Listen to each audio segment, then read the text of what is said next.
Hello students and welcome back to our YouTube channel Vidyam. मैं हूं Anshita Jindal, a graduate from SRCC. आज की इस वीडियो में मैं आपके लिए कुछ ऐसे क्वेश्चंस लेकर आई हूं क्लास 12th इकोनॉमिक्स के, जिनको करके आप इजीली 30 टू 40 मार्क्स स्कोर कर सकते हो। ये सारे क्वेश्चंस पिछले 5-7 सालों में लगातार लगातार सीबीएसई ने पूछे हैं। सारे के सारे पीवाईक्यूज प्रीवियस ईयर क्वेश्चंस हैं। मैंने ट्राई किया है कि मोस्टली थोड़े से इजियर साइड पे क्वेश्चन लेकर आऊं। तो ये वीडियो मेजरली उन बच्चों के लिए है जिनको बस इतना डर लगा हुआ है कि किसी भी तरीके से इकोनॉमिक्स में पास हो जाए, आखिरी के कुछ टाइम में पढ़ के कुछ 1-2 घंटे में कुछ ऐसा मिल जाए कि हम इकोनॉमिक्स में पास हो जाएं, हम फेल ना हो। तो इसमें ऐसे क्वेश्चंस हैं जिसको करके आप पास हो सकते हैं।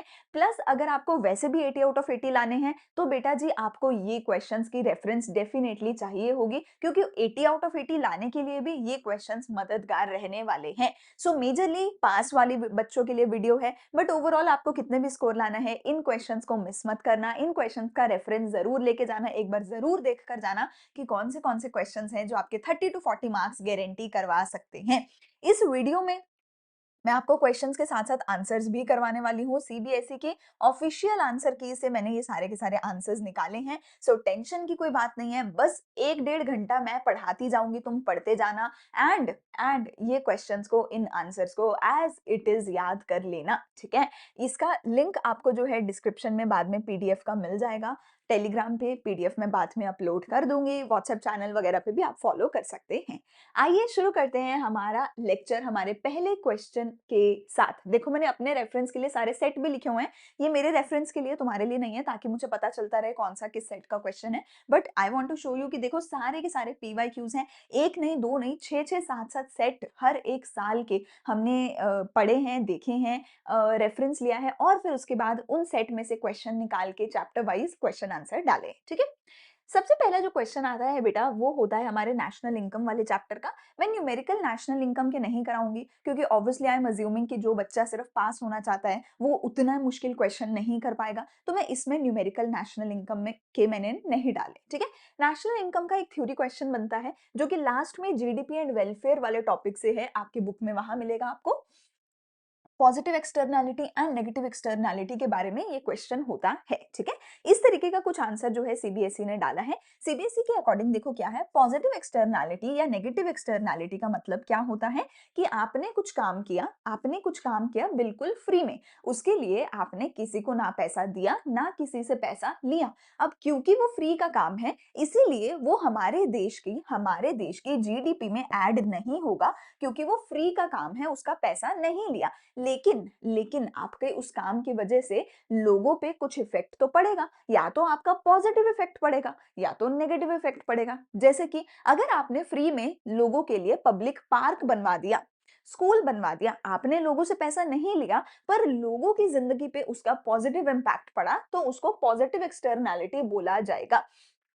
लेकिन आपने उसके लिए पेमेंट नहीं लिया। सिमिलरली अगर आपने पोल्यूशन कर दिया और उसके लिए आपने कोई पेनल्टी भी नहीं भरी, तो आपने तो कोई पेनल्टी नहीं भरी, पर लोगों की जिंदगी पे उसका जो है नेगेटिव इंपैक्ट होगा, लोगों की जिंदगी हार्म होगी, तो उसको नेगेटिव एक्सटर्नैलिटी बोला जाएगा। तो एक्सटर्नैलिटी बोले तो कोई भी ऐसी चीज जो जनता को इंपैक्ट तो कर रही है, पर ना तो आप उसके लिए पेमेंट दे रहे हो ना पेमेंट ले रहे हो, ठीक है? अगर पॉजिटिव है तो पॉजिटिव एक्सटर्नैलिटी, नेगेटिव इंपैक्ट है तो नेगेटिव एक्सटर्नैलिटी कहलाएगी, ठीक है?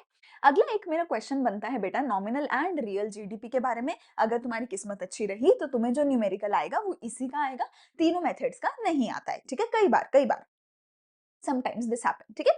सो नॉमिनल जीडीपी रियल जीडीपी के बारे में आपको बताना होता है, ठीक है? आपको यहाँ पे 2020-21 की जीडीपी दे रखी है, 2022-23 की जीडीपी दे रखी है, ठीक है? आपको क्या बताना है? On the base of the following data calculate the percentage change in real GDP in the year 2022-23 using 2020-21 as the base year, using 2020-21 as the base year. यहाँ पे आपको नॉमिनल जीडीपी दे रखी है, यहाँ पे nominal GDP adjusted to the base year price दे रखी है, मतलब ये आपको रियल जीडीपी दोनों सालों की दे रखी है, ठीक है? हमें कुछ नहीं करना है, हमें देखो क्या निकालना है, परसेंटेज चेंज निकालना है। हमें क्या निकालना है बेटा? परसेंटेज चेंज निकालना है। एक जनरल सा फॉर्मूला मैं आपको याद करवा रही हूँ। दुनिया में किसी भी चीज का अगर परसेंटेज चेंज निकालना होता है तो फॉर्मूला बहुत सेम होता है। पहले आप लिखिए चेंज कितना आया है, ऊपर आप लिखिए कितना चेंज आया है, नीचे आप लिखिए कि ओरिजिनल वैल्यू कितनी थी और उसको मल्टीप्लाई कर दीजिए 100। हमें किस चीज का चेंज पूछा है? हमें पूछा है percentage change in real GDP. हमें पूछा है percentage change in real GDP. पहले मेरी रियल जीडीपी 5000 थी, अब मेरी रियल जीडीपी 6000 हो गई। ठीक है, मैं फॉर्मूला क्या लगाऊंगी? कितना चेंज आया डिवाइडेड बाय कितनी ओरिजिनल रियल जीडीपी थी, मल्टीप्लाई उसको कर दूंगी 100 से। ये मेरा क्या निकल के आ जाएगा? परसेंटेज चेंज निकल के आ जाएगा। कि चेंज कितना आया? से 6000 माइनस 5000, चेंज कितना आया? 1000 रुपए का। ओरिजिनल कितनी है बेटा? ओरिजिनल है मेरी 5000, इसको मैं मल्टीप्लाई कर दूंगी 100 से, ये मेरा आंसर निकल के आ जाएगा, परसेंटेज चेंज इन जीडीपी निकल के आ जाएगा। देखिए 1000 अपॉन 5000 इंटू 100 मेरा 20% का चेंज निकल के आ जाएगा। ऐसे ही अगर क्वेश्चन बोलता है कि percentage change in nominal GDP करिए, percentage change in nominal GDP करिए, तो आप क्या करेंगे? चेंज यानी कि 1000 डिवाइडेड बाय ओरिजिनल जो कि है 3000, ठीक है, मल्टीप्लाई बाय 100।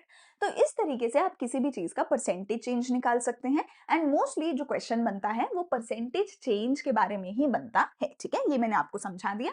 इस तरीके से आपको फॉर्मूला लगा के निकाल के आना है। ठीक है जी, चलिए चलिए आगे चलते हैं। अगला क्वेश्चन क्या आता है? Suppose in an economy the primary deposits are 500 rupees, reserve ratio is 25%, estimate the total deposit and the total lending. देखिए बेटा, ये जो क्वेश्चन है ये मनी मल्टीप्लायर वाले टॉपिक का है, लेकिन मैं आपको एक और चीज बता देती हूँ, या तो मनी मल्टीप्लायर वाले सेम ऐसा ही क्वेश्चन निकल के आएगा। इस क्वेश्चन को लिखने के दो तीन तरीके हो सकते हैं। एक तो ये है कि वैल्यू आपको दे दी है, एक सिंपल बोल दिया जाएगा कि वर्किंग ऑफ मनी मल्टीप्लायर आप हमें बताइए, या फिर आपको किसी और तरीके से न्यूमेरिकल दे दिया जाएगा, कुछ और वैल्यू दे दी जाएगी। तो ये मनी मल्टीप्लायर का क्वेश्चन गारंटेड बनता है, 100% बनता है। 3 से 4 नंबर का ये क्वेश्चन आता है। लेकिन एक और चीज मैं आपको बता दूं कि मनी मल्टीप्लायर का जो क्वेश्चन है ये तो मनी एंड बैंकिंग वाले यूनिट से है ना, लेकिन इसके साथ साथ इसकी जगह पे इन्वेस्टमेंट मल्टीप्लायर का भी क्वेश्चन बन सकता है, जो कि आपके चैप्टर 8 का एडीएस वाले यूनिट का क्वेश्चन होता है। उसमें भी फॉर्मूला सेम है, वर्किंग सेम है, पर उसमें नाम अलग है। उसमें रिजर्व रेशो की जगह आपका जो है हम demand, consumption, supply, investment income, इन चीजों की बातें करते हैं, तो उसमें नाम अलग होते हैं, फॉर्मूला वर्किंग सेम होता है। अभी मनी मल्टीप्लायर का क्वेश्चन है तो मैं आपको वो समझा रही हूँ, पर ये मैं आपको गारंटी दे रही हूँ कि 110% ये क्वेश्चन 3 से 4 नंबर में आएगा, या तो मनी मल्टीप्लायर का या तो इन्वेस्टमेंट मल्टीप्लायर का। इसमें हमारा बहुत सिंपल सा फॉर्मूला होता है कि money multiplier is equals to 1 upon reserve ratio, 1 upon reserve ratio, and money multiplier is equals to जितना हमारा हुआ टोटल डिपॉजिट अपॉन जितना हमारा था इनिशियल डिपॉजिट। ये दो फॉर्मूलाज मनी मल्टीप्लायर के होते हैं। सिमिलर फॉर्मूलाज हमारे जो है इन्वेस्टमेंट मल्टीप्लायर के होते हैं। इन फॉर्मूला की मदद से हम आंसर निकाल सकते हैं। देखिए मेरे इनिशियल डिपॉजिट या प्राइमरी डिपॉजिट 500 रुपए के थे, रिजर्व रेशियो 25% है, टोटल डिपॉजिट मेरे को फाइंड आउट करना है। मतलब कि इस केस में मुझे एक तो ये दे रखा है, एक ये दे रखा है, ये दो चीजें दे रखी हैं और ये मुझे फाइंड आउट करना है। तो मेरा बहुत सिंपल सा तरीका क्या रहेगा? किसी भी क्वेश्चन तरीके का क्वेश्चन आ जाए, इसका आए या इसका आए, सिंपल खेल है। दो फॉर्मूला आपके सामने है, इन दोनों फॉर्मूला में कुछ वैल्यू दे रखी होगी, कुछ वैल्यू पुट करनी होगी, कुछ निकालनी होगी, और फिर इन दोनों फॉर्मूलाज की वैल्यूज को इक्वेट करना होगा। इतना सा ही काम होगा। जैसे अभी हमारे पास क्या है, ये दे रखा है, रिजर्व रेशो दे रखा है, इसको पुट करके पहले ये निकालती हूँ, फिर जो निकलेगा उसको यहाँ पुट करूंगी और फिर इन दोनों की मदद से ये निकालूंगी। इतना सा काम मेरा है। मेरी रिजर्व रेशो 25% है, तो money multiplier is 1 upon 25 into 100। ठीक है, वो ऊपर चला गया। मनी मल्टीप्लायर कितना आ गया? 4। ये 4 की वैल्यू यहाँ पुट करती हूँ, is equals to total deposit upon initial यानी कि प्राइमरी डिपॉजिट था 500 रुपया, तो मेरा टोटल डिपॉजिट 2000 रुपए का निकल के आ गया, क्रॉस मल्टीप्लाई करके आ गया। सिंपल सी बात है, कुछ दे रखा होगा, कुछ निकालना होगा, तो हमें पहले कुछ वैल्यूज फाइंड आउट करके यहाँ पर पुट करनी होंगी, दोनों फॉर्मूलाज को इक्वेट करना होगा, तो मेरा फाइनल आंसर जो है आ जाएगा। आप यहाँ पर हमारे देख सकते हैं, हमारा जो है देखिए, प्राइमरी डिपॉजिट है 500 रुपए, रिजर्व रेशो है 25%। प्राइमरी डिपॉजिट है 500 रुपए, रिजर्व रेशो है 25%, टोटल डिपॉजिट हमने निकाला primary into 1 upon reserve ratio. चाहे तो मतलब आप ऐसे कर दो, फॉर्मूलाज को इक्वेट ही किया है, कि मैंने बोला कि money multiplier is equals to 1 upon R, और मैंने बोला money multiplier is equals to total upon initial. है ना? मैंने ये बोला इसमें से मनी मल्टीप्लायर को काट दो, इन दोनों को इक्वल कर दो कि total upon initial is equals to 1 upon R R, ठीक है ना? तो ये इनिशियल जो है इधर जाके ऊपर चला गया है। यही इन्होंने कर रखा है कि initial into 1 upon R R is equals to total deposit, यही इन्होंने कर रखा है। तो ऐसा करके इनका जो टोटल डिपॉजिट का वैल्यू है वो 2000 रुपए आ गया। टोटल डिपॉजिट का जो वैल्यू है वो 2000 रुपए आ गया, जो मैंने बताया। एक और चीज इन्होंने पूछी थी, टोटल लेंडिंग कितनी करी। टोटल लेंडिंग कितनी करी, तो टोटल डिपॉजिट हुआ 2000, इनिशियल डिपॉजिट था 500, दोनों को माइनस किया, टोटल लैंडिंग की वैल्यू मेरी जो है 1500 रुपए निकल करके आ गई है, ठीक है। आई होप ये चीज आप सभी को यहाँ पर समझ आ गई होगी, ठीक है। सिमिलर तरीके का जो क्वेश्चन है इन्वेस्टमेंट मल्टीप्लायर का भी बनेगा, एंड एज आई सेड मैं गारंटी देके बता रही हूँ ये क्वेश्चन 3 से 4 नंबर में आएगा। या तो सिर्फ फॉर्मूला लगा के आंसर निकालना होगा, या फिर बोला जाएगा वर्किंग निकाल के दिखाओ, पूरी वर्किंग करके दिखाओ। अगर पूरी वर्किंग करने को बोल दिया बेटा, तो वो जो मेरे टेबल होता है जिसमें हम दिखाते हैं राउंड 1, राउंड 2, फिर टोटल, वो जो सब दिखाते हैं वो पूरा टेबल भी बना के आना होगा, अगर वर्किंग पूछी है तो, ठीक है। चलिए जी आगे चलते हैं। अगला जो है बेटा वो मेरा एडीएएस वाले यूनिट का न्यूमेरिकल है। देखो नेशनल इनकम के न्यूमेरिकल मैं तुम्हें बोलती हूँ कि मत करो अगर तुम्हें मुश्किल लगता है तो, ठीक है। तीनों फॉर्मूलाज को याद करने बैठोगे कंफ्यूज हो जाओगे। बट नेशनल इनकम में से नॉमिनल रियल का न्यूमेरिकल कर लेना, अगर किस्मत अच्छी रही तो वो आ जाएगा। एंड एडीएएस वाले यूनिट का मैं न्यूमेरिकल कहती हूँ, गलती से भी छोड़ के मत जाना, because it is very very very easy. 4 number का क्वेश्चन है, अगर तुम्हें पूरे का पूरा 4 नंबर का ना भी हुआ तो एटलीस्ट 2 से 3 नंबर का तुम कर सकते हो, जस्ट अ फ्यू फॉर्मूलाज को याद करके। मैंने पहले भी बोला है मनी एडीएस वाली यूनिट में से दो ही तरीके का न्यूमेरिकल बनेगा, या तो इक्विलिब्रियम का या तो इक्विलिब्रियम का, या फिर इन्वेस्टमेंट मल्टीप्लायर वाला। मल्टीप्लायर का मैंने बताया दो फॉर्मूला है, दोनों को इक्वेट करिए आंसर आ जाएगा। इक्विलिब्रियम की अगर मैं बात करूं, इक्विलिब्रियम की अगर मैं बात करूं, सो आपके पास बहुत सिंपल सी बात है कि इक्विलिब्रियम में क्वेश्चन भी अभी मैंने नहीं पढ़ा है, मैं सिंपल आपको बता रही हूं। इक्विलिब्रियम कैसे निकलता है, जब मेरा एडी और एएस एक दूसरे के बराबर होते हैं बेटा, उस पॉइंट पे इक्विलिब्रियम निकल के आता है। फिर मुझे ये पता है कि जो एडी है वो सी प्लस आई के बराबर होता है, और मुझे पता है जो एएस है वो वाई के नेशनल इनकम के बराबर होता है, ये दोनों चीजें मुझे पता है। फिर मुझे ये पता है कि जो सी होता है कंजम्पशन होता है, उसका फॉर्मूला होता है सी बार प्लस बी वाई, फिर मुझे ये पता है। अच्छा जी, अरे कहाँ गया हमारा, ओके जी, हमें पता है जो मेरा सी है वो सी बार प्लस बी वाई के बराबर होता है, ठीक है जी। अब अगर मैं सी की ये पूरी वैल्यू इसके अंदर पुट इन कर दूं, तो मेरी इक्वेशन क्या बनेगी, इसके अंदर ये वैल्यू पुट इन करके C bar plus B Y, ये वैल्यू पुट कर दी, आगे वाला सारा सेम रहेगा, plus I equal to Y, ये मेरी फाइनल इक्वेशन बनी। बेटा आप इस फाइनल इक्वेशन के अंदर कुछ भी वैल्यूज दे रखे होंगे उसको पुट इन कर दीजिए, कुछ ना कुछ आपका आंसर निकल के आएगा।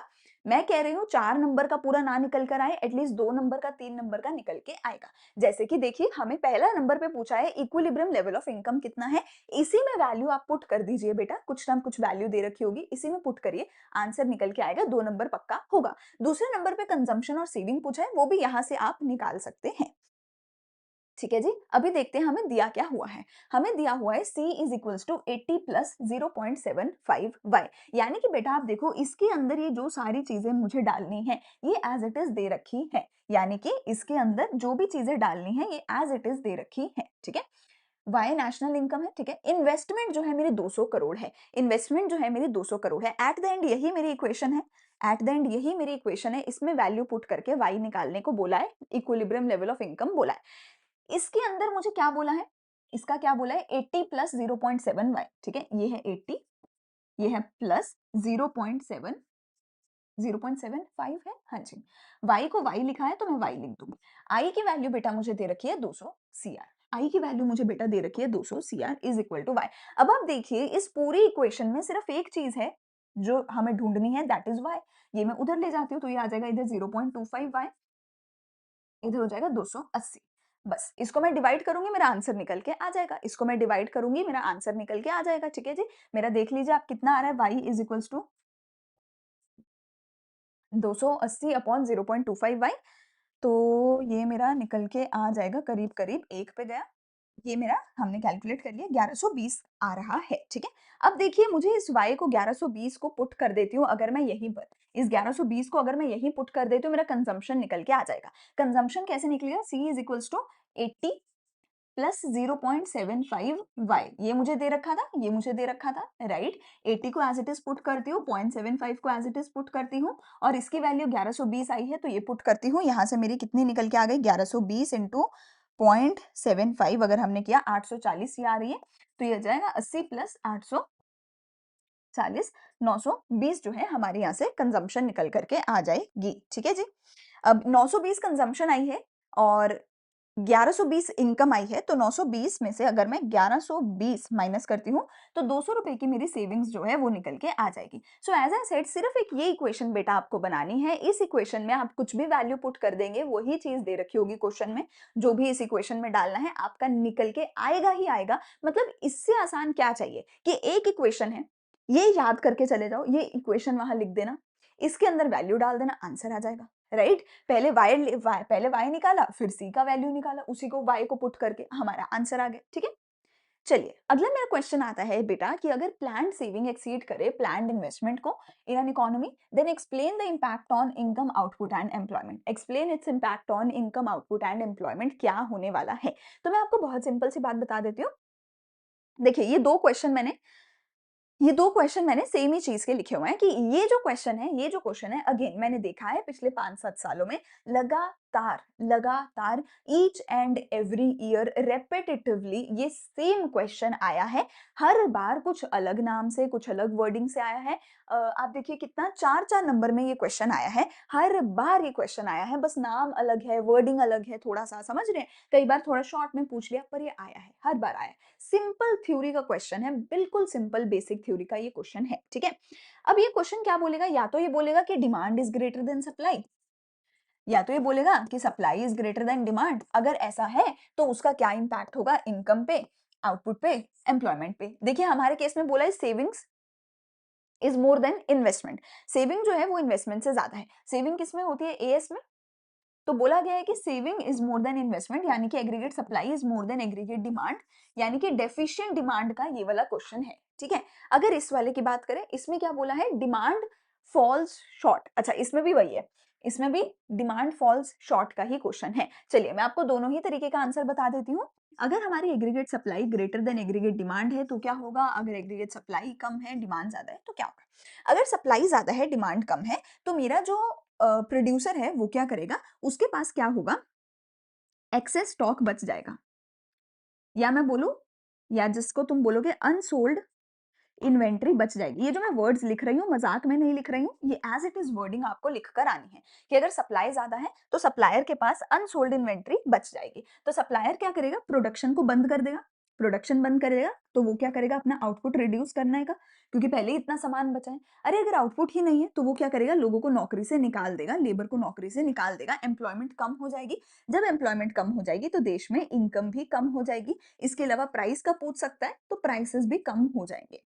तो अगर डिमांड कम है इसका मतलब सब कुछ कम कम कम ही होगा, इसका मतलब सब कुछ कम कम कम ही होगा। ठीक है, ठीक है जी। तो इसका मतलब क्या है, ये देखिए अनइंटेंडेड एक्यूमुलेशन ऑफ इन्वेंट्री होगा। ठीक है, यही मैंने बोला, अनसोल्ड इन्वेंट्री होगा, जिसकी वजह से ईच एंड एवरीथिंग जो है वो गिरती चली जाएगी। ठीक है जी। अच्छा, दूसरा मेरे पास आता है aggregate supply is less than aggregate demand. इस केस में सबसे पहले आप लाइन लिखेंगे, सबसे पहले आप एक लाइन लिखेंगे कि आप अज्यूम कर रहे हैं that this is to the corresponding to the full employment level. सबसे पहले आप एक लाइन लिखेंगे कि demand is more than supply corresponding to the full employment level. इस लाइन को अगर समझ आ रही है बहुत अच्छी बात है, वरना एज इट इज चेप के आ जाना, as it is copy paste पहले इस लाइन को करके आना। फिर उसके बाद वही सेम चीजें लिखना कि अगर डिमांड ज्यादा है सप्लाई कम है तो सप्लायर क्या करेगा, ज्यादा सामान बनाने की कोशिश करेगा। सप्लायर ज्यादा सामान बनाने की कोशिश करेगा, पर क्योंकि ऑलरेडी फुल एम्प्लॉयमेंट लेवल है, ऑलरेडी फुल एम्प्लॉयमेंट लेवल है तो और सामान नहीं बन सकता। क्योंकि ऑलरेडी फुल एम्प्लॉयमेंट लेवल है तो हम एम्प्लॉयमेंट को इंक्रीज नहीं कर सकते, क्योंकि ऑलरेडी सबको नौकरी मिली हुई है। अगर एम्प्लॉयमेंट इंक्रीज नहीं होगी तो आउटपुट भी इंक्रीज नहीं होगा, आउटपुट भी सेम ही रहेगा। अगर आउटपुट भी सेम रहेगा तो क्या होगा, अल्टीमेटली बस प्राइसेस बढ़ने लग जाएंगे, जिसकी वजह से लोगों की इनकम जो है वो बढ़ने लग जाएगी। लोगों की इनकम जो है वो बढ़ने लग जाएगी। प्लीज़ इसमें ये लाइन लिख देना that this is corresponding to the full employment level, ठीक है? अगर आप चाहें, आप ज़्यादा पढ़ने वाले बच्चे हैं तो आप ये भी लिख सकते हैं कि अगर फुल एम्प्लॉयमेंट लेवल है, तो ये सेम रहेगा, ये बढ़ेगा। अगर फुल एम्प्लॉयमेंट लेवल नहीं है, अगर हम अंडर एम्प्लॉयड थे, इन दैट केस हम एम्प्लॉयमेंट भी बढ़ा सकते हैं, आउटपुट भी बढ़ा सकते हैं, सब कुछ बढ़ सकता है, ठीक है? बट आई विल सजेस्ट कि आप यही फुल एम्प्लॉयमेंट वाला ही लिख के आ जाना, उसके मार्क्स आपको मिल जाएंगे, ठीक है जी? तो ये क्वेश्चन अगेन आई सेड बहुत बार आता है, अगर डिमांड कम है तो सब कुछ कम हो जाएगा, अगर डिमांड ज्यादा है और फुल एम्प्लॉयमेंट लेवल है तो आउटपुट एंड एम्प्लॉयमेंट सेम रहेंगे, बाकी बढ़ेगा, ठीक है? अगले क्वेश्चन पे चलते हैं। अगला क्वेश्चन हमारा आता है, ये है हमारा इन्वेस्टमेंट मल्टीप्लायर वाले टॉपिक का क्वेश्चन, देखते हैं। सो देखिए, कहते हैं कि गवर्नमेंट ने बोला है कि कंस्ट्रक्शन करना है, इंक्रीमेंटल इन्वेस्टमेंट होगा, ये देखिए इंक्रीमेंटल इन्वेस्टमेंट होगा 1200 करोड़ का, ठीक है? 80% of increase in income is spent on consumption. देखिए बेटा, अगर आपको नहीं पता है मैं बता देती हूँ, ये जो वर्ड्स बोले गए हैं, इन वर्ड्स का मतलब क्या है? पहला वर्ड बोला गया है इंक्रीमेंटल इन्वेस्टमेंट, विच मीन्स कि चेंज इन इन्वेस्टमेंट हो रहा है, इन्वेस्टमेंट बढ़ाई जा रही है 1200 करोड़ रुपए से। इसका क्या मतलब है? Delta I, change in investment हमें बताया गया है। दूसरा मुझे बोला गया है 80% of income is spent, 80% of income is spent. अगर ऐसी लाइन लिखी है, इसका मतलब क्या है कि मुझे एमपीसी की वैल्यू बताई गई है, वो 80% है, 0.8 है। ऐसे ही हो सकता है आपको बोला हो कि 20% ऑफ इनकम इज सेव्ड, ठीक है? देखो सॉरी, 80% ऑफ इनकम नहीं, 80% ऑफ इंक्रीज इन इनकम। अगर ये एग्जैक्ट लाइन लिखी आती है, ठीक है, अगेन अगर समझ आ रही है बहुत अच्छी बात है, वरना रट्टा मार लो कि अगर ये लाइन लिखी आती है कि 80% of increase in income is spent, या फिर इतना percent of increase in income is saved, तो वो मुझे एमपीसी या एमपीएस के बारे में बता रहे हैं। यहां पर कंजम्पशन बोला है कि increase in income is consumed, तो ये लाइन मुझे एमपीसी के बारे में बता रही है कि मेरी एमपीसी की वैल्यू कितनी है, 0.8 है। एज इट इज रट्टा मार लीजिए, एज इट इज लाइन लिखी आएगी। तो मुझे दो चीजें दे रखी हैं, एक ये और एक ये। मुझे डेल्टा वाई डेल्टा सी पूछा है। मुझे पता है कि जो मेरा K है, इन्वेस्टमेंट मल्टीप्लायर है, इसका फॉर्मूला क्या होता है? 1/1 माइनस एमपीसी, एक इसका ये फॉर्मूला होता है। दूसरा फॉर्मूला होता है इन्वेस्टमेंट मल्टीप्लायर का कि कितना आया change in income due to a certain change in investment. फिर से मनी मल्टीप्लायर की तरह ही यहाँ पे दो फॉर्मूलाज है, दोनों फॉर्मूलाज को इक्वेट करेंगे, कुछ ना कुछ आंसर आएगा, ठीक है? दोनों को इक्वेट करेंगे, कुछ ना कुछ आंसर आएगा। अगर मैं यहीं पर इक्वेट कर दूं तो 1/1 माइनस एमपीसी, ये भी के बराबर है, ये भी के बराबर है, तो इसका मतलब ये दोनों आपस में बराबर होंगे, is equals to delta Y upon delta I. Delta I है 1200, एमपीसी है 0.8। अगर 1 माइनस 0.8 करूं तो मतलब ये 1 अपॉन 0.2 होगा, ठीक है? डेल्टा आई इधर आके मल्टीप्लाई होगा, जो कि हमारा कितना आ रहा है, 1200, is equals to delta Y, ठीक है? ये मेरा 600 आ गया डेल्टा वाई। बस इतना सा काम ही करना है, दो फॉर्मूलाज हैं, दोनों को आपस में इक्वेट करना है, ठीक है जी?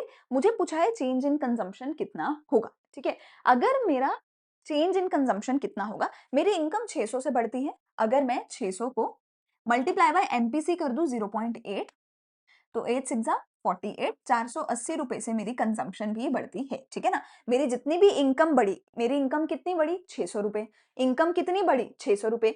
इंक्रीज इन इनकम जितनी भी हुई उसका 80% हम कंज्यूम करते हैं, तो इंक्रीज इन इनकम जितनी हुई उसका 80% कंज्यूम होगा, यानी कि 480 रुपए से मेरी कंजम्पशन बढ़ जाएगी। तो ये मेरा आ गया delta Y delta C. As I am doing, आपको भी ऐसे ही स्क्वायर बना के, रेक्टेंगल बना के, डब्बा बना के फाइनल आंसर लिख के आना है, ताकि टीचर को फाइनल आंसर दिख जाए। चलिए आगे चलते हैं।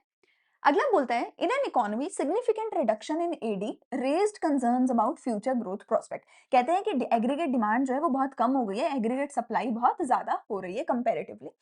इकोनॉमिक डाउनटर्न आया, underscore the urgent need for measures to boost the confidence of household and stimulate the economic activity, ठीक है? हमें पता चला कि भैया डिमांड बिल्कुल भी नहीं हो रही है, हमें बताना है explain the measures which the government may take to stabilize the indicated situation। Situation क्या है कि डिमांड कम है, सप्लाई ज्यादा है, हमें फाइनली इसका सोल्यूशन क्या निकालना है? सोल्यूशन क्या निकालना है? किसी भी तरह हमें एग्रीगेट डिमांड को बढ़ाना है। इसका उल्टा क्वेश्चन भी आ सकता है कि डिमांड बहुत ज़्यादा है, इन्फ्लेशन बहुत ज़्यादा है, हमें किसी भी तरीके से इन्फ्लेशन को कम करना है। इसका उल्टा क्वेश्चन भी आ सकता है, ठीक है?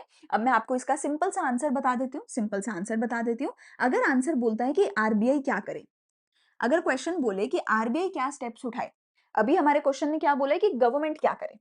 मैं वो भी बताऊंगी, आरबीआई का भी बताऊंगी। अगर बोला है कि आरबीआई क्या स्टेप्स उठाएगा, तो आपको क्या करना है? आरबीआई के जो टूल्स हैं, bank rate, repo rate, reverse repo rate, हमारी legal reserve ratio, cash reserve ratio, statutory liquidity ratio, हमारी मार्जिन रिक्वायरमेंट्स, आपको बताना है कि इन सभी चीजों को चेंज करके या इनमें से किसी भी चीज को चेंज करके आरबीआई डिमांड को कम ज्यादा कर सकता है, ठीक है?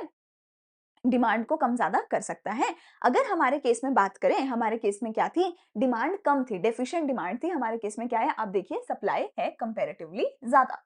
तो डेफिशिएंट डिमांड के केस में क्या होगा? अभी क्या है? डेफिशिएंट डिमांड है। डेफिशिएंट डिमांड के केस में क्या होगा? इनमें से किसी भी एक चीज को अगर आरबीआई रिड्यूस कर देगा, तो डेफिशिएंट डिमांड की सिचुएशन ठीक हो जाएगी। आपका सिंपल आंसर आपको लिखना है। कोई भी एक का नाम लिखिए, उसको एक्सप्लेन करिए और बोलिए कि अगर आरबीआई इसको रिड्यूस कर देगा, डेफिशिएंट डिमांड जो है ठीक हो जाएगी, डेफिशिएंट डिमांड करेक्ट हो जाएगी। और ऑन द अदर हैंड, अगर मेरे पास एक्सेस डिमांड है, अगर मेरे पास एक्सेस डिमांड है, मुझे उसको कंट्रोल करना है, तो आप लिखेंगे कि इनमें से किसी भी चीज को अगर आरबीआई इंक्रीज कर देगा, तो हमारी एक्सेस डिमांड की सिचुएशन जो है वो ठीक हो जाएगी, ठीक है?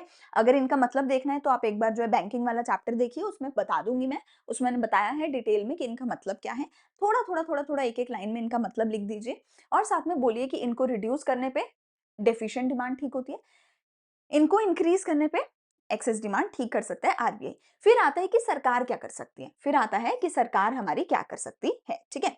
अ अच्छा, यहाँ पर अच्छा ठीक है, मैंने खाली पेज छोड़ा है, ठीक है। अगर हम बात करें कि सरकार इस केस में क्या कर सकती है, तो सरकार या तो अपने टैक्सेस को कम ज़्यादा कर सकती है, या तो अपने गवर्नमेंट एक्सपेंडिचर को कम ज़्यादा कर सकती है। अगर डेफिशिएंट डिमांड का केस है, अगर डेफिशिएंट डिमांड का केस है, तो सरकार अपने एक्सपेंडिचर को इंक्रीज़ करेगी और अपने टैक्सेस को रिड्यूस करेगी। अगर एक्सेस डिमांड का केस है, तो सरकार अपने टैक्सेस को इंक्रीज कर देगी और अपने एक्सपेंडिचर को रिड्यूस कर देगी, ठीक है जी? ये सरकार करेगी एक्सेस या डेफिसिट डिमांड के केस में। आपको क्वेश्चन गारंटीड बनेगा बनेगा, बता रही हूँ, गारंटीड ये क्वेश्चन आएगा ही कि एक्सेस डिमांड है या डेफिसिट डिमांड है, इस केस को ठीक कैसे करना है। अब या तो सरकार उसको ठीक कर सकती है ऐसा करके, या तो आरबीआई उसको ठीक कर सकता है ऐसा करके, ठीक है? अब मैंने आपको जो सिंपलेस्ट मैनर में बता दिया है कि कैसे, है ना, 4-5 चीज़ों के लिए सेम मैंने आंसर बता दिया है, ठीक है? इसमें से कोई भी चीज़ आप लिख के आ सकते हैं। अगर आरबीआई पूछा तो ये लिख देना, अगर गवर्नमेंट के बारे में पूछा तो आप ये लिख देना, ठीक है?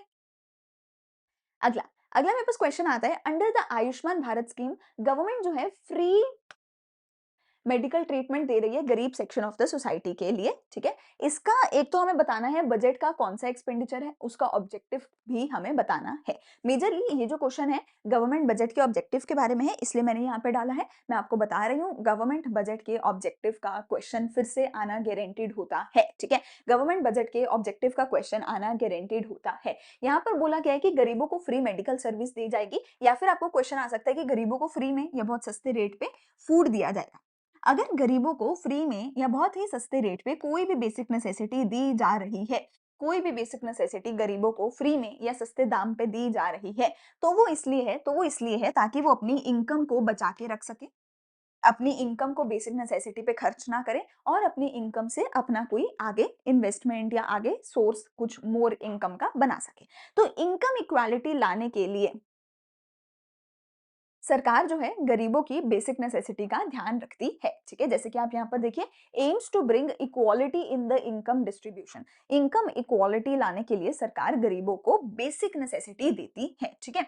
जैसे कि यहाँ पर मैं आपको कुछ एक ऑब्जेक्टिव्स दिखा रही हूँ, इनमें से किसी ना किसी पे क्वेश्चन आएगा ही आएगा। इसका एक्रोनियम आप कैसे याद कर सकते हैं? MERE, मेरे सर, मेरे सर, SRR, ये एक्रोनियम है, इससे आप याद कर सकते हैं। पहला M है कि सरकार अपनी सरकारी कंपनियों का ध्यान रखे, ये उसके बजट का ऑब्जेक्टिव है। अपनी सारी सरकारी कंपनीज हैं जितनी भी हैं, ठीक है, तेल, नेचुरल गैस, किसी भी चीज की कोई भी कंपनी हो, उसका सरकार ध्यान रखे अपने गवर्नमेंट बजट के अंदर, ये उसका ऑब्जेक्टिव है।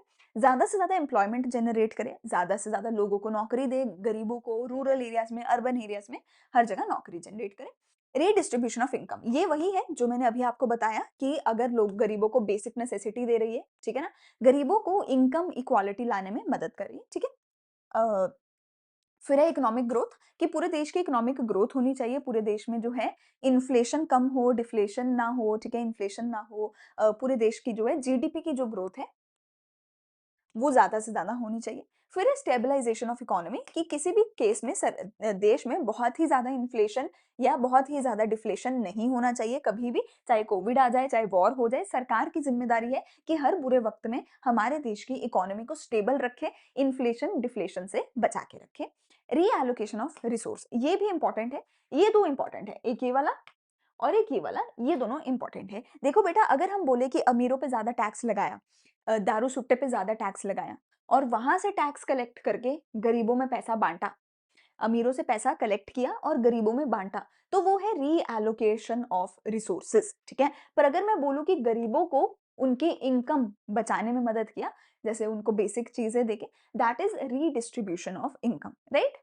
Then is reducing regional disparities कि तुम रूरल एरिया में पुअर एरियाज में भी डेवलपमेंट करो ताकि जो हमारे गरीब हैं उनका भला हो सके। तो ये सारे के सारे जो है मेरे ऑब्जेक्टिव्स हैं गवर्नमेंट बजट के। हमारे केस में हमने बोला कि रीडिस्ट्रीब्यूशन ऑफ इनकम की बात हो रही थी, ठीक है? देखिए उनके मेडिकल एक्सपेंसेस आप कवर करें ताकि उनके पास हायर इनकम बच जाए इन देयर हैंड्स, ताकि अमीर-गरीब का भेदभाव खत्म हो सके। और मुझे यहाँ पे पूछा था कि ये कौन-सा टाइप ऑफ बजट एक्सपेंडिचर है, तो बेटा ये रेवेन्यू एक्सपेंडिचर है, ठीक है? ये रेवेन्यू एक्सपेंडिचर है। सरकार के 4 होते हैं, 2 तो रेवेन्यू हो 2 तो रिसीट हो गई, revenue and capital receipt, 2 expenditure हो गए, रेवेन्यू एंड कैपिटल एक्सपेंडिचर। इस पे भी क्वेश्चन बन सकता है बट अगेन अगर आपको जस्ट पास होना है, तो आप इसको छोड़ के पहले ऑब्जेक्टिव्स पे फोकस कर सकते हैं, ठीक है? एक और मैंने क्वेश्चन इसी का डाला है। हाँ जी, देखिए ये है कि सरकार जो है ज़्यादा टैक्स लगाती है अमीरों के ऊपर, ज़्यादा टैक्स लगाती है दारू और सुट्टे जैसी चीज़ों के ऊपर। ऐसा क्यों करती है? ताकि वो अपना रीएलोकेशन ऑफ फंड्स कर सके, ताकि वो अपना ये वाला रीएलोकेशन ऑफ रिसोर्सेज़ का ऑब्जेक्टिव पूरा कर सके। गरीबों पे अमीरों पे ज़्यादा टैक्स लगाए, ठीक है? ऐसी चीज़ों पे ज़्यादा टैक्स लगाए, सिगरेट, टोबैको वगैरह और इनसे जो है टैक्स को कलेक्ट करके कहाँ पर दे दे, कहाँ पर रीएलोकेट कर दे? गरीबों के लिए production of goods and services for poor उस पे ये पैसे को रीडायरेक्ट सरकार करती है, ठीक? अगला है कोई भी 2 कंपोनेंट्स बताइए कैपिटल अकाउंट के अंदर अंडर द बीओपी अकाउंट। ये मैंने इसलिए डाला था ताकि मैं आपको एक बार पूरा ही बीओपी अकाउंट याद करा दूं। बेटा बीओपी अकाउंट का जो क्वेश्चन है मोस्टली आपको 1 नंबर, 2 नंबर, 3 नंबर में देखने को मिल सकता है। इसका आप सिंपल सा याद कर लीजिए बेटा, एक डेबिट साइड होती है, एक क्रेडिट साइड होती है, ठीक है? बीओपी के अंदर 2 सब अकाउंट्स आते हैं, एक करंट अकाउंट आता है, एक कैपिटल अकाउंट आता है। करंट अकाउंट में 3 चीजें आती हैं, जीएसटी। कैपिटल अकाउंट में 3 चीज़ें आती हैं, LIFE लाइफ। करंट अकाउंट में जीएसटी, कैपिटल अकाउंट में लाइफ। जी से होती है गुड्स, एस से होती है सर्विसेज, टी से होती है ट्रांसफर पेमेंट्स, ठीक है? एल से होते हैं लोन्स, लेंडिंग्स एंड बोरोइंग्स, आई से होती है इन्वेस्टमेंट, एफई से होता है फॉरेन एक्सचेंज रिजर्व। एफई से मेरा क्या होता है? फॉरेन एक्सचेंज रिजर्व, जितना भी बाहर से पैसे का लेन-देन है, उसके रिजर्व को हम इसके अंदर बोलते हैं, ठीक है जी? डेबिट साइड पे हम डालते हैं मेरे सारे के सारे आउटफ्लो ऑफ कैश, जिन भी चीजों से मेरा पैसा बाहर जाएगा वो डेबिट साइड में आएगा। क्रेडिट साइड पे आता है मेरा सारे का सारा इनफ्लो ऑफ कैश, जिससे भी पैसा अंदर आएगा। तो इसमें क्या होगा? गुड्स का इंपोर्ट होगा तभी पैसा बाहर जाएगा, सर्विसेज का इंपोर्ट होगा, transfer payment to abroad, loans to abroad, investment to abroad, ठीक है? लेकिन इनफ्लो कहाँ से होगा? गुड्स एक्सपोर्ट करी, सर्विसेज एक्सपोर्ट करी, ट्रांसफर पेमेंट्स फ्रॉम अब्रॉड आई, लोन्स फ्रॉम अब्रॉड हुआ, इन्वेस्टमेंट फ्रॉम अब्रॉड हुआ, ठीक है ना? तभी जो है वहां पर इनफ्लो होगा, इधर आउटफ्लो ऑफ कैश होगा, ठीक है जी? अगली चीज मेरे पास आती है फॉरेन एक्सचेंज। तो बेटा इस साइड पे लिख देना फॉरेन एक्सचेंज का इंक्रीज और इस साइड पे लिख देना फॉरेन एक्सचेंज का डिक्रीज, ठीक है? बस ये जो पूरे का पूरा है इसको आप एज इट इज याद कर लीजिए। बहुत आसान है यार, तुम अकाउंट्स वाले बच्चों के लिए तो एक डेबिट साइड, एक क्रेडिट साइड, इधर आउटफ्लो, इधर inflow, GST life, GST life, goods का इंपोर्ट, गुड्स का एक्सपोर्ट, इधर सारी to abroad, to abroad, to abroad, इधर from abroad, from abroad, from abroad, transfer payment, loans, investment, ठीक है? फॉरेन एक्सचेंज रिजर्व इधर इंक्रीज होगा, इधर डिक्रीज होगा, मतलब इससे सिंपल तरीका और कोई नहीं है इसको याद करने का। जीएसटी लाइफ, करंट अकाउंट में जीएसटी, कैपिटल अकाउंट में लाइफ। हमें क्या पूछा है?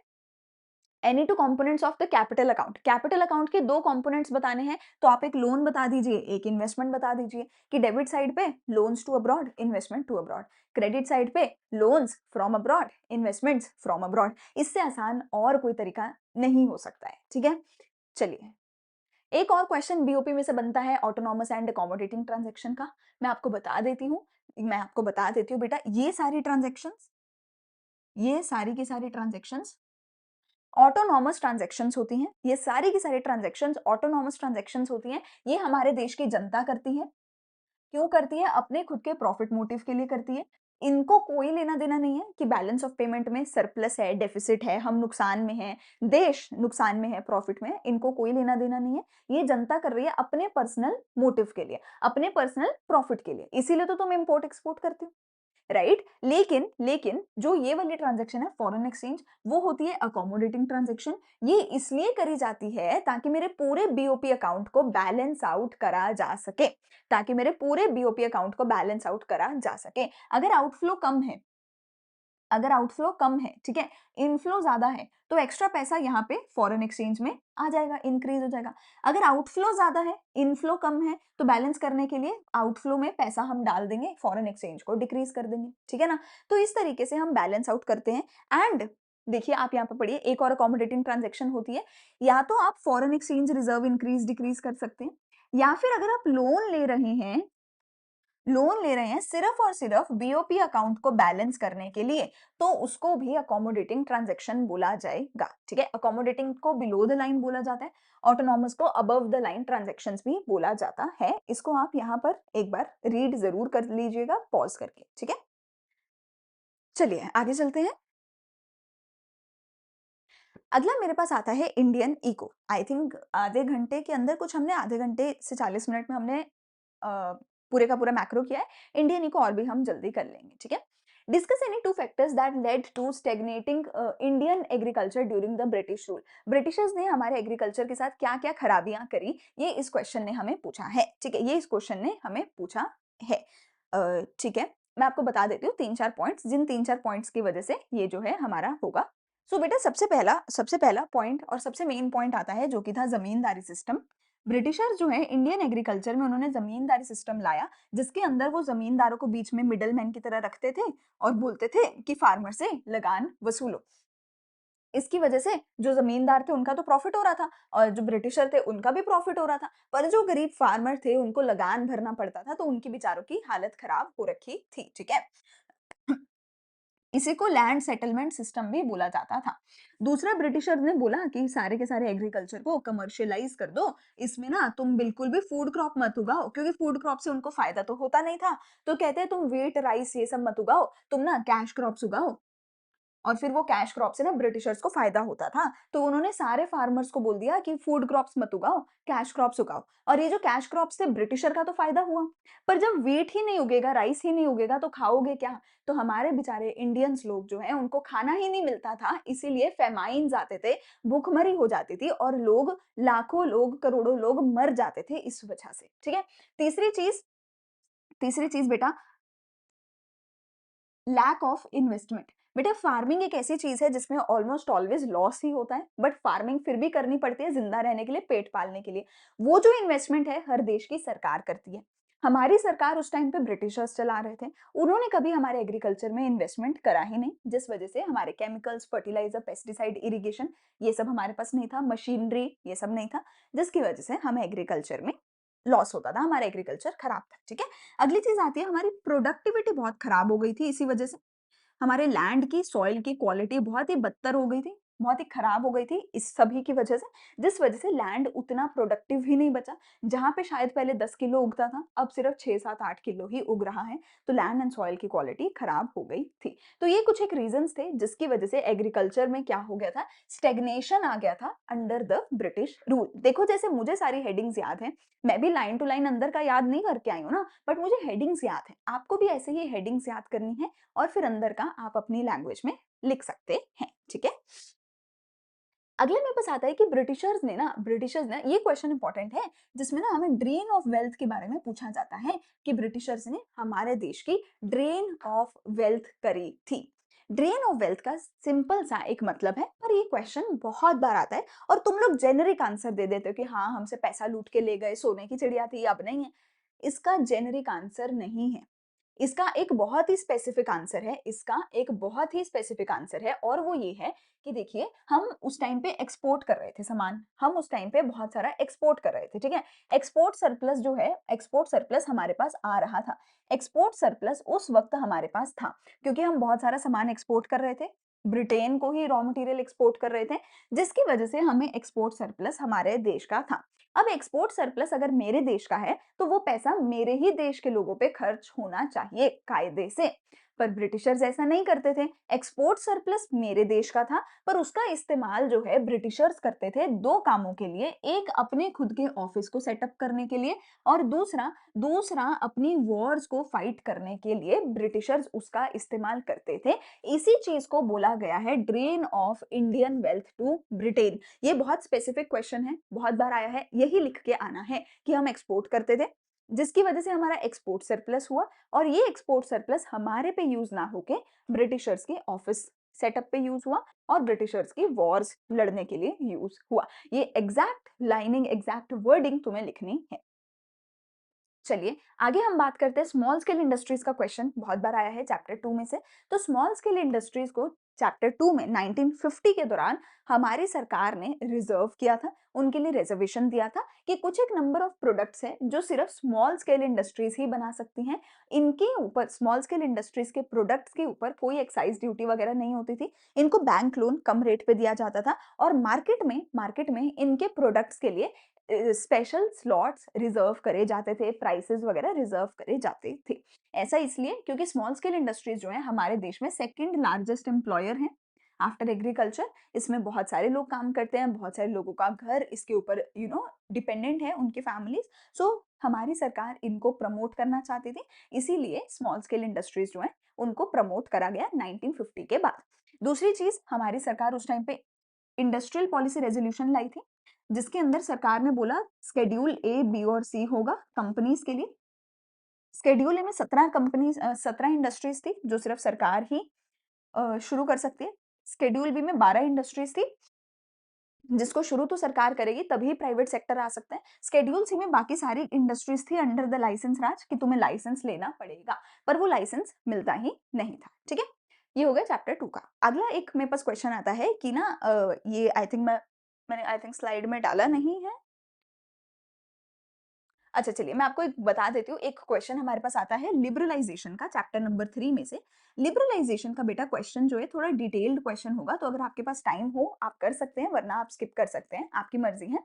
लिबरलाइजेशन के अंदर बहुत सारे रिफॉर्म्स हैं, जैसे कि फाइनेंशियल सेक्टर रिफॉर्म्स हैं, ठीक है, हमारे फॉरेन सेक्टर रिफॉर्म्स हैं, trade and investment policy reforms हैं, ठीक है, इन्वेस्टमेंट रिफॉर्म्स हैं, ऐसे करके 5-7 रिफॉर्म्स हैं, उनमें से किसी एक रिफॉर्म पे क्वेश्चन जरूर आएगा। सो अगर आपके पास टाइम है, लिबरलाइजेशन के जो 5-7 पॉइंट्स हैं उनको याद आप कर सकते हैं। ठीक है, मैंने यहाँ पे इसलिए आई थिंक नहीं डाला होगा क्योंकि उसके अंदर ना बेसिक आपको जो है pointers, basic data as it is ही याद करना है। ठीक है, अगला चैप्टर 4 में से आता है sources of human capital formation का क्या इम्पैक्ट है इकोनॉमिक ग्रोथ के ऊपर। देखिए कोई भी एक सोर्स दे दिया जाएगा, एजुकेशन, ट्रेनिंग, हेल्थ, व्हाटएवर, और बोला जाएगा ये सोर्स इकोनॉमिक ग्रोथ को, यानी हमारे देश की जीडीपी की ग्रोथ को कैसे इम्पैक्ट करता है। अभी के लिए जैसे मैंने एक एग्जांपल दिया है एजुकेशन का, कि एजुकेशन के बारे में पूछ लिया जाएगा how it impacts the economic growth. तो देखिए education provides knowledge to understand change in society and scientific advancements. It stimulates invention and innovation in the economy. Similarly, the availability of labor facilitates adoption of new technology. Technical skills acquired through education provide an opportunity to make better use of resources, thereby promoting the economic development of nation. कहते हैं कि जो educated बंदा होगा, educated लोग होंगे, वही कोई नया इन्वेंशन, नया इनोवेशन कर सकते हैं, वही लोग कोई नई टेक्नोलॉजी ला सकते हैं। But at the same time यही लोग हैं जो इस इनोवेशन का यूज भी कर सकते हैं, इस टेक्नोलॉजी का यूज भी कर सकते हैं। मतलब अगर एआई आया, कंप्यूटर आया, इंटरनेट आया, लैपटॉप है, मोबाइल फोन है, ये सभी चीजें लाई किसने, इन्वेंशन किसने करी, पढ़े लिखे लोगों ने, एजुकेटेड लोगों ने। But at the same time इनका यूज भी सिर्फ और सिर्फ एजुकेटेड लोग ही कर सकते हैं। अनएजुकेटेड लोग ना तो एआई बना सकते हैं, ना ही उसका इस्तेमाल कर सकते हैं। So we need educated people ताकि वो टेक्नोलॉजी लाए भी और उसको यूज भी करे, चेंज भी अगर कोई सोसाइटी में आ रहा है उसको वो करें। यूज, ठीक है। एंड इसकी वजह से क्या होगा, लोगों की जो है इनकम बढ़ेगी, और जब लोगों की इनकम बढ़ेगी तो ऑब्वियसली वो जीडीपी में कंट्रीब्यूशन होगा। इसकी वजह से ज्यादा प्रोड्यूस होंगी हमारी गुड्स एंड सर्विसेज, तो ऑब्वियसली वो जीडीपी में कंट्रीब्यूशन करेंगे, ठीक है। तो इससे हमारी इकोनॉमिक ग्रोथ भी होगी। चलिए आगे चलते हैं। अगला हमारे पास एक आता है कोऑपरेटिव सोसाइटी के बारे में क्वेश्चन आता है, ऑर्गेनिक फार्मिंग के बारे में हमारे पास क्वेश्चन आता है। हाँ, ऑर्गेनिक फार्मिंग के बारे में क्वेश्चन है। ऑर्गेनिक फार्मिंग का क्वेश्चन चैप्टर 5 में से हमें बार बार लगातार देखने को मिला है, रूरल डेवलपमेंट के चैप्टर में से। ऑर्गेनिक फार्मिंग बेटा क्या है, एक ऐसी फार्मिंग है that restores, maintains, enhances ecological balance. Organic farming कहती है कि भाई हमें एनवायरनमेंट को खराब करे बिना फार्मिंग करनी है, हमारा लैंड, हमारा सॉइल, हमारा नेचर, हमारी हवा पानी खराब नहीं होना चाहिए। वो खराब किस चीज से होता था, केमिकल फर्टिलाइजर पेस्टिसाइड से होता था, तो हमें वो यूज नहीं करना, हमें सब्सटीट्यूट करना है उनको with the locally produced organic inputs. हमें इनकी जगह पे ग्रीन मेन्योर, ग्रीन चीजें यूज करनी है, होममेड चीजें यूज करनी है, लोकली प्रोड्यूस्ड चीजें यूज करनी है, जो सस्ती भी हैं और अच्छी भी हैं, केमिकल फ्री हैं, तो एनवायरमेंट को भी हार्म नहीं करेंगे, ठीक है। और अगर हम ऑर्गेनिक फूड बनाएंगे तो हम एक्सपोर्ट भी कर सकते हैं, और एक्सपोर्ट से हमें ज्यादा पैसा भी मिलेगा, ठीक है। द स्टेप्स टेकन, ये जो है आई थिंक ये एक केस स्टडी में ये क्वेश्चन आया होगा। एंड अगर देखिए केस स्टडी में क्वेश्चन आता है, सो देखिए क्वेश्चन है explain the steps taken by the government to promote the organic products. ये एज इट इज आपको यहाँ केस स्टडी में दे रखा है, हमने पूरा केस स्टडी नहीं डाला है, हमने डॉट डॉट कर दिया है यहाँ पे, बट ये इसका पूरे का पूरा क्वेश्चन आपको केस स्टडी के अंदर दे रखा होगा। You just have to copy paste the same thing. देखिए the national level this, same चीज यहीं पर है, setting up of national level this, ठीक है। सेम चीज अगर केस स्टडी आती है तो सेम टू सेम चीज आपको कॉपी पेस्ट करके आनी होगी, ठीक है। अच्छा, इंटरप्रेट द गिवन। अगला मेरे पास आता है एनवायरनमेंट वाले चैप्टर में से एक क्वेश्चन जो कि है पिक्चर बेस्ड क्वेश्चन। अब मुझे ये भी क्वेश्चन आ रहा है मैम पिक्चर बेस्ड क्वेश्चन करवा दीजिए। बेटा पिक्चर बेस्ड क्वेश्चन तो सिंपलेस्ट ऑफ ऑल है, देखिए 3 नंबर फ्री के हैं, बस यू हैव टू अंडरस्टैंड कि ये जो पिक्चर है ये किस चीज की है। लाइक आप एक सेकंड पॉज करिए और देखिए ये किस चीज की है। आपको बहुत सिंपल सी चीज समझ आ रही है, यहाँ पे बहुत सारे पेड़ कटे हुए हैं, तो ऑब्वियस सी बात है बेटा ये एनवायरनमेंट में हम जो डिग्रेडेशन कर रहे हैं, ठीक है, डिफॉरेस्टेशन हम कर रहे हैं, सॉरी, डिफॉरेस्टेशन की पिक्चर है। ऐसे ही आपको ऐसे विंड मिल्स बनी हुई आ सकती हैं, कुछ इस तरीके की वो होती हैं हमारी, है ना। विंड मिल्स कैसे होता है, समथिंग लाइक दिस, है ना। इस तरीके का चप्पू बना आ सकता है ना, पंखा सा, तो विंड मिल्स हैं, विंड एनर्जी के लिए है। ऐसे ही आपको इस तरीके के सोलर पावर प्लांट्स ऐसे लगे हुए दिखा सकता है ब्लू कलर का, ठीक है। ऐसे ही आपको पानी दिखा सकता है कि पानी से हम जो है हाइडल पावर प्लांट इस्तेमाल कर रहे हैं, उससे एनर्जी प्रोड्यूस कर रहे हैं। अच्छा, ऐसे ही एक बार फोटो आई थी जिसमें लोग ना ऐसे हताश होके बैठे थे, दुखी होके बैठे थे, वो था कि लोग अनएम्प्लॉयड हैं, उससे रिलेटेड पिक्चर थी, राइट। सो आपका बहुत ही सिंपल पिक्चर आएगा, आप थोड़ा सा भी दिमाग लगाएंगे तो आप उस पिक्चर को डिकोड कर सकते हैं, आंसर कर सकते हैं, ठीक है। तो इसमें पूछा है कि इस पिक्चर के बेस पर हमें बताइए एनवायरमेंटल चैलेंज क्या है। तो ऑब्वियसली ये जो हमारा एनवायरमेंटल चैलेंज है ये डिफॉरेस्टेशन का है। अगर हम डिफॉरेस्टेशन कर रहे हैं उसकी वजह से क्या होगा, ग्लोबल वार्मिंग भी हो रही है उसकी वजह से, ठीक है। उसकी वजह से हमारा लैंड भी खराब हो रहा है, लैंड की भी डिग्रेडेशन हो रही है, हमारी सॉइल की भी इरोजन हो रही है, उसकी वजह से हमारी जो बायोडाइवर्सिटी है उसका भी लॉस हो रहा है, ठीक है। जानवर, प्लांट्स वो सब भी मर रहे हैं, ठीक है। और इंडिया में कहते हैं कि दुनिया भर में कहा जाता है कि किसी भी देश का 33% जो लैंड एरिया है वो फॉरेस्ट कवर में होना चाहिए, पर इंडिया का सिर्फ 23% जो लैंड एरिया है वो फॉरेस्ट में है, बाकी सारा हमने लैंड फॉरेस्ट जो है काट दिया है, अर्बनाइजेशन कर दी है। तो इसकी वजह से, डिफॉरेस्टेशन की वजह से हवा पानी, है ना, सब खराब हो रहा है। एयर एंड वाटर पोल्यूशन भी आप लिख सकते हैं कि इसकी वजह से हो रहा है, ठीक है। हमें देखिए ये पूछा था कि ये कौन सी पिक्चर है, इसके बारे में हमें बताना था, तो हम बता सकते हैं कि पेड़ कट रहे हैं, ठीक है। अगला इसी से क्वेश्चन आता है सस्टेनेबल डेवलपमेंट के बारे में। तो सस्टेनेबल डेवलपमेंट क्या है, एक ऐसी डेवलपमेंट जिसमें हम कहते हैं कि हमें एनवायरनमेंट खराब नहीं करना, हमें पोल्यूशन नहीं करना, ठीक है। It is a development that meets the need of the present generation without compromising the ability of future generation to meet their own needs. अपनी प्रेजेंट जनरेशन की नीड्स तो मीट करो, पर फ्यूचर के लिए कुछ भी खराब मत करो, एनवायरनमेंट को, हवा को, पानी को, है ना, पेड़ों को काटिए मत, खराब मत करिए, पोल्यूट मत करिए, इस तरीके से अपनी नीड्स को पूरा करिए बिना एनवायरनमेंट को खराब करें, ठीक है। ये 1 नंबर में ये क्वेश्चन आता है। फिर है मेरा लास्ट चैप्टर, इंडियन इको का चैप्टर नंबर 8, जिसमें से एक क्वेश्चन आता है लिबर्टी इंडिकेटर्स के ऊपर। ठीक है, देखते हैं। तो लिबर्टी इंडिकेटर्स का देखिए बेटा, ये मतलब होता है कि आपके देश के लोगों के पास फ्रीडम कितनी है। ठीक है, आपके देश के लोगों के पास फ्रीडम कितनी है, डेमोक्रेटिक डेमोक्रेटिक पार्टिसिपेशन कितनी है in the social and political decision making. Like मैं इंडिया की बात करूं तो हमारे देश में डेमोक्रेसी है, हम सब इलेक्शन में अपनी वोट दे सकते हैं।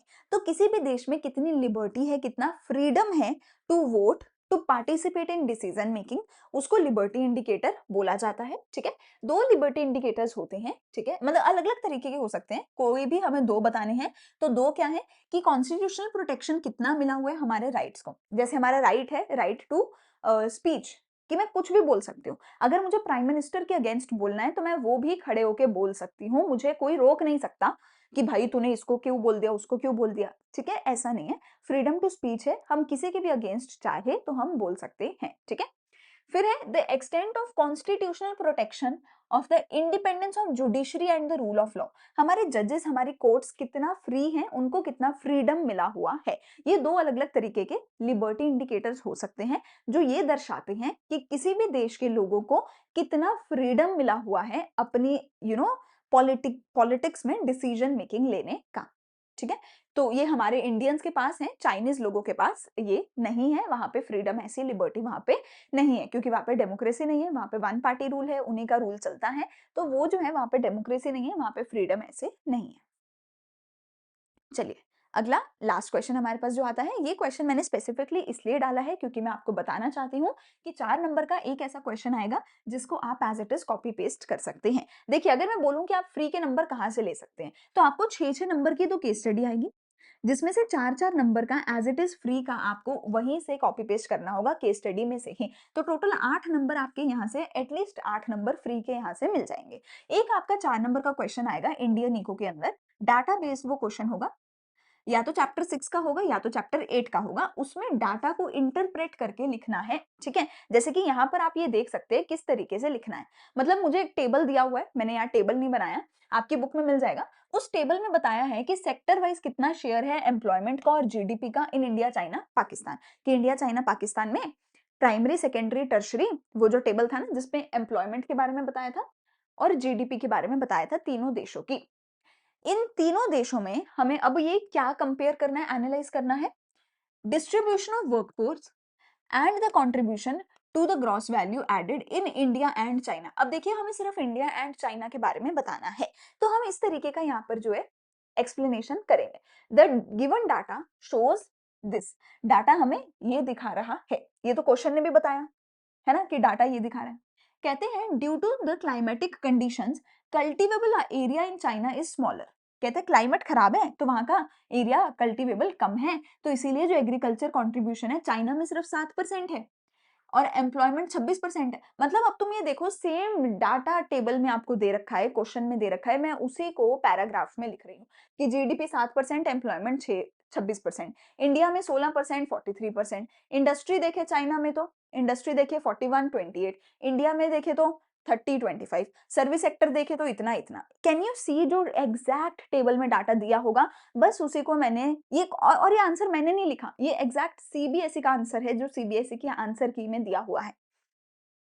आपको बस as it is given data को अच्छी भाषा में, थ्योरी के फॉर्म में, पैराग्राफ के फॉर्म में लिखना है। ठीक है, इसको आप यहाँ पे देख सकते हैं, चाहे तो स्क्रीनशॉट भी ले सकते हैं। ठीक है, तो ये मैं आपको बता रही हूँ, एक 4 नंबर का क्वेश्चन आएगा या तो एम्प्लॉयमेंट वाले चैप्टर से या चैप्टर 8 से, 4 नंबर का, 3 से 4 नंबर का आएगा, एकदम फ्री फंड के कॉपी पेस्ट वाले ये नंबर आपके हैं। मतलब आप देखो, 8 नंबर यहाँ से, 4 नंबर यहाँ से, 12 नंबर तो विद इन द पेपर दे रखा होगा जो सिर्फ कॉपी पेस्ट करना है।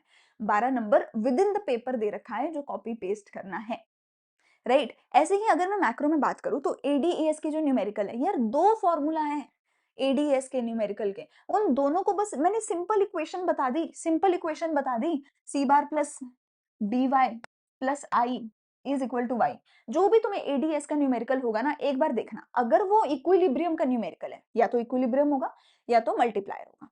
अगर इक्विलिब्रियम का न्यूमेरिकल है, बस ये लाइन लिख देना और इसमें वैल्यूज पुट कर देना, कुछ ना कुछ आंसर निकलेगा ही निकलेगा, एटलीस्ट 2 से 3 नंबर का आंसर निकलेगा ही निकलेगा, सिर्फ इस एक लाइन से।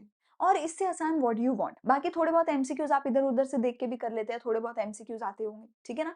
सो बहुत आसान है इकोनॉमिक्स में पास होना, बिल्कुल दिक्कत नहीं आने वाली है किसी भी बच्चे को पास होने की। बाकी मैंने बहुत सारे ऐसे क्वेश्चन करवा दिए हैं, अगर इस 1 सवा घंटे की वीडियो भी अगर आप कर लेते हैं, आप बहुत, बहुत, बहुत ईज़िली पास हो सकते हैं। 30 टू 40 मार्क्स इस 1 घंटे की वीडियो में से आप निकाल सकते हैं। बस मेरी इतनी तुम लोगों से दरख्वास्त है कि 6 नंबर का है तो और बड़ा, 4 नंबर का है तो उतना, उतना आंसर ज़रूर लिख के आना। अगर आप 4 नंबर में ये सेम क्वेश्चन भी आ रहे हैं और आप 2 लाइनें लिख रहे हो तो नहीं मिलेंगे नंबर, समझ रहे हो? मैं आपको ये बता सकती हूँ कि कैसा क्वेश्चन आएगा, सेम क्वेश्चन आएगा, ये बता सकती हूँ। मैंने आपको सीबीएसई के ऑफिशियल आंसर की दिखा दी है, बट 4 नंबर में, है ना, आधे पेज से ज़्यादा, 6 नंबर में 1 पेज से ज़्यादा, वो तो तुम्हें लिखना पड़ेगा, राइट?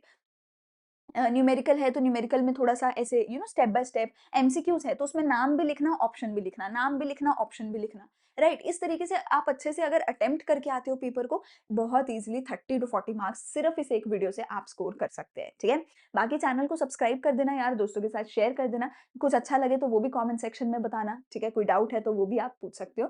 बाकी नोट्स वगैरह के लिए, हर चीज़ के लिए लिंक है डिस्क्रिप्शन में, टेलीग्राम, इंस्टाग्राम, हर जगह फॉलो ज़रूर कर लेना।